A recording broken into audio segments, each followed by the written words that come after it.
ابو نصر نامی ایک شخص تھا جو اپنی زندگی بے انتہا غربت و افلاس میں گزار رہا تھا۔ ایک دن بے انتہا افلاسی و غربت سے تنگ آ کر اپنے بیوی بچوں کو بھوکا پیاسا گھر ہی میں چھوڑ کر اس نے روانگی لے لی۔ تو راستے میں اسے ایک عالم دین ملے، حضرت احمد بن مسکین۔ جیسے ہی شیخ احمد بن مسکین کو ابو نصر نے دیکھا تو اپنے سارے معاملات شیخ احمد بن مسکین کو پیش کر دیے۔ وہ عالم دین شیخ احمد بن مسکین نے ابو نصر سے کہا کہ میرے ساتھ چلیں آپ۔ وہ شیخ اسے آپ سمندر کے کنارے لے گئے اور ایک جال دی اور کہا بسم اللہ الرحمن الرحیم پڑھ کر اسے سمندر میں ڈال۔ جب ابو نصر نے بسم اللہ الرحمن الرحیم پڑھ کر سمندر میں جب جال پھینکی، اس میں ایک بہت ہی بڑی مچھلی جال میں پھنس گئی۔ تو شیخ احمد بن مسکین نے ابو نصر سے کہا کہ اب اس مچھلی کو تو بازار میں لے جا، فروخت کر دے، اور اس سے جو پیسہ آئے اس سے تو اپنے گھر کے مال و اسباب خرید لے، روٹی خرید لے، اور اپنی بیوی اپنے بچوں کو کھلا۔ ابو نصر وہ مچھلی کو لے کر بازار گیا، فروخت کی، اس سے پیسے آئے تو اس نے کچھ سامان خریدا اور 2 روٹی خریدی، اور شیخ احمد بن مسکین کے پاس لوٹ کر آیا اور پیش کی۔ شیخ احمد بن مسکین نے کہا کہ اگر یہ جال تیرے نام سے تیرے لیے سمندر میں ڈالی جاتی تو مچھلی نہ آتی، اور میں نے تیرے ساتھ بھلائی اس لیے کی کہ مجھے نیکی ملے، میں نے اس لیے بھلائی نہیں کی تیرے ساتھ کہ تو مجھے اس کی اجرت دے۔ جا اپنے گھر جا، اور تیرے بیوی بچے کئی دن سے بھوکے اور پیاسے بلبلا رہے ہیں، ان کو یہ کھانا جا کے دے۔ ابو نصر خوشی خوشی جب لے کے آ رہا تھا تو اس نے راستے میں دیکھا کہ ایک پریشان حال عورت بلا کر رو رہی ہے، اور اس کے ساتھ اس کا ایک چھوٹا سا بچہ بھی تڑپ رہا ہے، رو رہا ہے بھوک کے مارے۔ جب ابو نصر کی نظر اس عورت پر پڑی، دونوں کی نگاہ سے نگاہ ملی، تو وہ عورت کے آنکھوں سے آنسو جاری ہو گئے، اور وہ بچہ بھی رو رہا ہے بھوک کے مارے۔ تو ابو نصر نے سوچا کہ میری بیوی میرے بچے بھی بھوک کے مارے پریشان حال ہے، اور یہ خاتون اور یہ بچہ بھی بھوک کے مارے پریشان حال ہے، تو میری بیوی اور ان خواتین میں کیا فرق ہے؟ ابو نصر سے ان کی پریشانی اور ان کا بلبلانا، ان کا رونا دیکھا نہ گیا۔ ابو نصر نے وہ دونوں روٹی اس خاتون کو دے دی۔ جب خاتون کو وہ روٹی دی تو خاتون کے چہرے پر خوشی ظاہر ہو گئی، اور بیٹا جو رو رہا تھا بھوک کے مارے تڑپ رہا تھا، جب ابو نصر نے وہ روٹی دی تو اس چھوٹے سے بچے کے منہ پر بھی مسکراہٹ آ گئی۔ اب ابو نصر نے وہ روٹی تو دے دی، دینے کے بعد وہاں سے روانگی لی، اور وہ سوچنے لگا کہ میں بغیر مال لیے اپنے بیوی بچوں کو خالی ہاتھ جاؤں گا تو اپنے بیوی بچوں کو میں کیا منہ دکھاؤں گا؟ اسی سوچ میں پریشان تھا کہ آخر میں اپنے بیوی بچوں کو کیا منہ دکھاؤں گا۔ اسی سوچ میں چل رہا ہے کہ اس نے دیکھا کہ ایک شخص لوگوں سے ابو نصر کا ایڈریس پوچھ رہا ہے، پتہ پوچھ رہا ہے کہ ابو نصر کہاں رہتا ہے، ابو نصر کہاں رہتا ہے۔ تو لوگوں نے کہا دیکھو وہ شخص آ رہا ہے وہی ابو نصر ہے۔ وہ شخص بھاگتا ہوا دوڑتا ہوا ابو نصر کے پاس پہنچا اور کہا آپ ہی ابو نصر ہیں؟ تو ابو نصر نے کہا جی میرا ہی نام ابو نصر ہے۔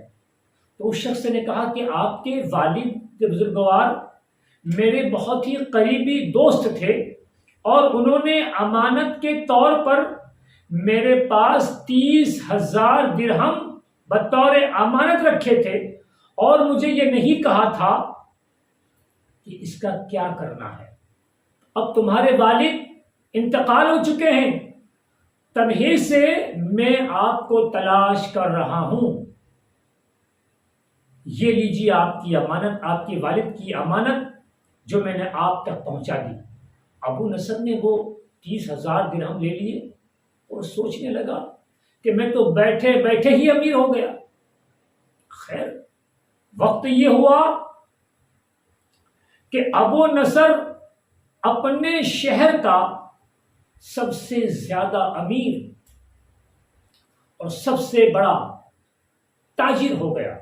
ایک ایک وقت میں شکرانے کے طور پر 1,000 درہم غریبوں میں تقسیم کر دیتا اور بہت سے صدقات کرتا، خیرات کرتا، سخی تھا۔ ایک مرتبہ ابو نصر سویا ہوا تھا، اس نے خواب دیکھا کہ میزان عمل لگا ہوا ہے اور میزان عمل میں فرشتوں نے آواز دی کہ ابو نصر کو بلایا جائے۔ ابو نصر کو بلایا گیا اور ایک پلے میں ابو نصر کی نیکیوں کو رکھا گیا اور ایک پلے میں ابو نصر کے گناہوں کو رکھا گیا۔ تو گناہوں کا پلہ بھاری تھا۔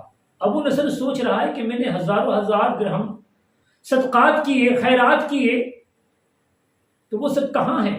پریشان ہے ابو نصر۔ لیکن گناہوں کے انبار وزن اتنا تھا کہ وہ صدقات کا وزن روئی کے برابر تھا۔ ابو نصر پریشان ہے اور سوچ رہا ہے کہ میرے لیے جہنم کہیں نہ ہو جائے، یہ سوچ ہی رہا تھا ابو نصر۔ پھر منادی نے آواز دی، ایک فرشتہ آیا اور ابو نصر کے 2 روٹی جو اس نے خاتون کو دی تھی، جو بھوکی تھی، پیاسی تھی، جو بھوک کے مارے اپنا بچہ اور خود بل بلا کر تڑپ رہی تھی، رو رہی تھی، وہ دونوں روٹی جب میزان میں رکھی تو اب گناہ کا پلہ اور نیکی کا پلہ دونوں برابری میں آ گیا۔ ابھی بھی صحیح نہیں ہے۔ ابو نصر خوش ہو رہے ہیں کہ شاید اب میرے لیے نجات ہے، لیکن ابھی بھی برابر نہیں ہے، ابھی بھی کم پڑ رہے ہیں نیکی۔ ابھی اور ابو نصر پریشان حالت۔ پھر فرشتوں نے ندا دی کہ کیا اور ابو نصر کی کوئی نیکی ہے؟ پھر ایک فرشتہ آیا اور اس نے اس خاتون، وہ عورت جس کو 2 روٹی دی تھی، اس کے آنسو میزان عمل میں رکھے گئے، ابو نصر کے نیکی کے پلے میں رکھے گئے۔ اب وزن زیادہ ہو رہا تھا۔ ابو نصر خوشی کے مارے پھول نہیں رہا ہے، لیکن ابھی نجات کے لیے کچھ اور نیکی کی ضرورت تھی۔ پھر صدا لگائی گئی کہ کیا ابو نصر کی اور کوئی نیکی ہے؟ پھر ایک فرشتہ آیا اور وہ بچہ جو بلک رہا تھا، رو رہا تھا، بھوک کے مارے تڑپ رہا تھا، ایک ایک روٹی کا محتاج تھا. جب ابو نصر نے اس کو روٹی دی تھی اور اس کے چہرے پر جو مسکراہٹ آئی تھی، اسی مسکراہٹ کو میزان عمل میں رکھا گیا. جب جیسے ہی اس چھوٹے بچے کی مسکراہٹ کو میزان عمل میں رکھا گیا، نیکی کا پلہ بھاری ہو گیا. ندا آ گئی، صدا آ گئی کہ ابو نصر کے لیے نجات ہے. میرے دوستو، جیسے ہی نجات کی صدا آئی، ابو نصر کی آنکھ کھل گئی. ابو نصر سوچنے لگا، ہزاروں درہم میں نے صدقات کیے، بے شمار میں نے اللہ کے نام پہ خیرات کی، لیکن سب میری نیکی کے لیے کم تھی. وہ 2 روٹی جو میں نے ایک بھوکی پیاسی خاتون کو جو دیا تھا، وہی نیکی میری نجات کا ذریعہ بنی. میرے عزیزوں، میرے دوستوں، آپ نے یہ واقعہ سماعت فرمایا کہ بھوکوں کو کھانا کھلانا کتنا بڑا اجر رکھتا ہے. اور میرے عزیزوں، آپ بزرگان دین کی ہسٹری اٹھا کر دیکھیں، ان کی خانقاہوں کا معائنہ کریں، ان کی زندگی کو دیکھیں کہ وہ زمین پر تھے تب بھی ان کے یہاں مخلوق خدا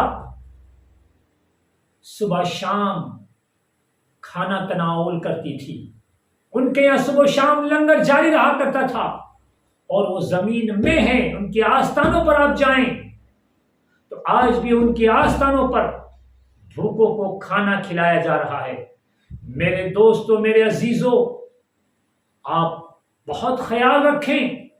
جو مانگنے والے ہیں، جن کو ہم بالکل سادی بھاشا میں کہیں تو سائل، اور بالکل عام بھاشا میں کہیں تو بھکاری، وہ ہیں جو 10 دروازے مانگ کر کھا لیتے ہیں.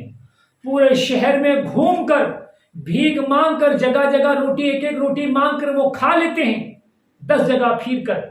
لیکن ہمارے گاؤں میں، ہمارے علاقے میں، ہمارے محلے میں، ہمارے سوسائٹی میں، میرے دوستو، ایسے ضرور ہوں گے جن کو 2 وقت کی روٹی بڑی مشکل سے نصیب ہوتی ہوگی، لیکن وہ عزت کے مارے اپنی زبان نہیں کھولتے ہوں گے، اپنے گھر کی داستان آپ تک نہیں پہنچاتے ہوں گے. تو اے امیرو، اے رئیسو، اے وڈیرو، آپ اپنے محلے کا جائزہ لیں، آپ اپنوں کا جائزہ لیں کہ کہیں تمہارے رشتہ داروں میں، کہیں تمہارے گاؤں میں، کہیں تمہارے سوسائٹی میں، کہیں تمہارے محلے میں ایسے لوگ تو نہیں جو 2 وقت کی روٹی کے لیے پریشان حال ہیں، اور وہ ہمیں کہہ نہیں سکتے. بڑے مشکل اور مشقت سے کبھی ان کے یہاں تیل ہوتا ہے تو آٹا نہیں آٹا ہوتا ہے، تو چاول نہیں چاول ہوتا ہے، تو مسالہ نہیں مسالہ ہوتا ہے، تو گیس کی پریشان، نہ جانے کتنے پرابلم ان کے یہاں لگے رہتے ہیں، اور وہ ہمیشہ ٹینشن میں رہتے ہیں کہ کہیں کوئی تکلیف آ کے کھڑی نہ ہو جائے، اور وہ مجبور ہیں اپنی عزت کے مارے ہم تک وہ بات پہنچاتے نہیں. تو ہمارے لیے ضروری ہے کہ ہم ایسے لوگوں کو ڈھونڈ کر نکالیں اور ان کی مدد کریں. میرے دوستو، اگر آپ کو یہ ویڈیو پسند آئے تو آپ زیادہ سے زیادہ لوگوں میں شیئر کریں. اللہ حافظ. السلام علیکم ورحمۃ اللہ وبرکاتہ.